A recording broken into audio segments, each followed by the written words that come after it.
পুলিশের ছুঁচো গেলার মতো অবস্থা। প্রথমে আমাদেরকে বলা হয় যে সই করে জামিন নিন, আমরা প্রত্যাখ্যান করি। পুলিশ তারপরে বলে যে আপনারা সই না করতে হবে না, আপনারা চলে যান। অর্থাৎ আমাদেরকে কেন নিয়ে আসা হয়েছে কোনো তথ্য পুলিশ আমাদেরকে জানায়নি, তাদের কাছে নেও। অর্থাৎ তাদের কাছে তাদের আইনি কোনো জায়গাই ঠিক মতো ছিল না। শুধু তাই নয়, তার সাথে সাথে আমরা যখন বলি যে আমরা সই করব না এবং আমরা বলি যে কোর্টের সামনে আমাদেরকে পেশ করা হোক, আমরা কোর্টে গিয়ে বলবো, মহামান্য আদালতের কাছে বলবো যে পশ্চিমবঙ্গের পুলিশ যে সামান্য দুপা হাঁটার মতো গণতান্ত্রিক অধিকার আমাদের রাখতে চাইছে না, আমাদের দিতে চাইছে না, পুলিশ সেই সাহস দেখায়নি। পুলিশ বলেন যে না, আমরা আপনাদেরকে কোর্টে নিয়ে যেতে পারবো না, আপনারা চলে যান। প্রশ্ন, তাহলে পুলিশ আমাদেরকে নিয়ে এসে 4-5 ঘন্টা বসিয়ে রাখলো কেন? কোনো উত্তর পুলিশ আমাদেরকে দিতে পারেনি।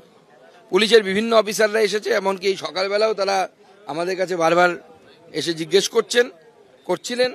ভোর 4টের সময়ও জিজ্ঞেস করেছেন। গোটা রাত আমরা বসে কাটিয়েছি বেঞ্চের উপরে, আপনারা নিশ্চয়ই ছবি পেয়েছেন। আমাদের বাইরে থেকে খাবার ঢোকানোর কথা ছিল, খাবার আমরা নিয়ে এসেছিলাম, সেই খাবার ঢুকতে দেওয়া হয়নি।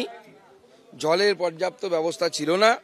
ওষুধের জন্য আমাকে হয়তো করতে হয়নি, কিন্তু আমার কর্মীদেরকে ওষুধের জন্য কারো হাতে লেগেছে, তাকে ওষুধের জন্য অনেকক্ষণ তাদেরকে লড়াই করতে হয়েছে, তারপরে ওষুধ পেয়েছে। তাও খাওয়ার ওষুধ পায়নি তারা, খাওয়ার ওষুধ তাদেরকে ভেতর থেকে নিতে হয়েছে।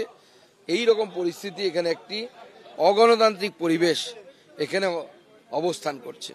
কিন্তু মা বোনেদের উপর যে ধরনের অত্যাচার হচ্ছে, কসবার ঘটনা শুধু বিচ্ছিন্ন তো ঘটনা নয়, একের পর এক মহিলাদের উপর অত্যাচার সন্দেশখালী থেকে শুরু করে সব জায়গায় হচ্ছে।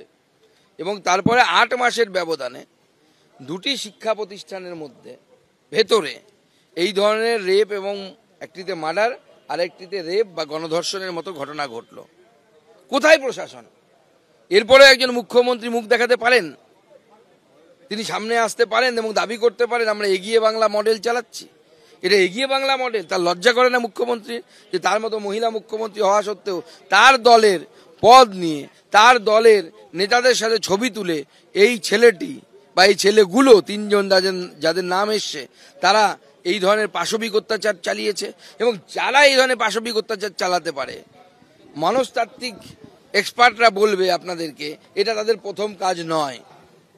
এরকম বহু মেয়ে শারীরিক শোষণ এরা করেছে, এবং সেই সমস্ত মেয়েরা হয়তো চক্ষু লজ্জার ভয়ে বা লোকলজ্জার ভয়ে বিষয়টি সামনে আনার মতো সাহস করেনি। প্রত্যেকটি জেলায় জেলায় এই ধরনের কলেজের দাদাগিরি চলছে, ইলেকশন হয় না। আর সবথেকে অবাক লাগছে যে ছেলেটি সে বলেছিল যে পদ পেতে গেলে কম্প্রোমাইজ করতে হবে, তার কথা, তার প্রতি লয়াল থাকতে হবে। তো তৃণমূল ছাত্র পরিষদের একটি পদ, কলেজের পদ, ছাত্রী সেক্রেটারি বা সম্পাদক, তার জন্য যদি এই কম্প্রোমাইজ করতে হয়, তাহলে তৃণমূল মাদার যে দল আছে তাতে পদ পেতে গেলে মহিলাদের কি ধরনের কম্প্রোমাইজ করতে হয়? এই প্রশ্নটা তো সবার আগে উঠে যাচ্ছে।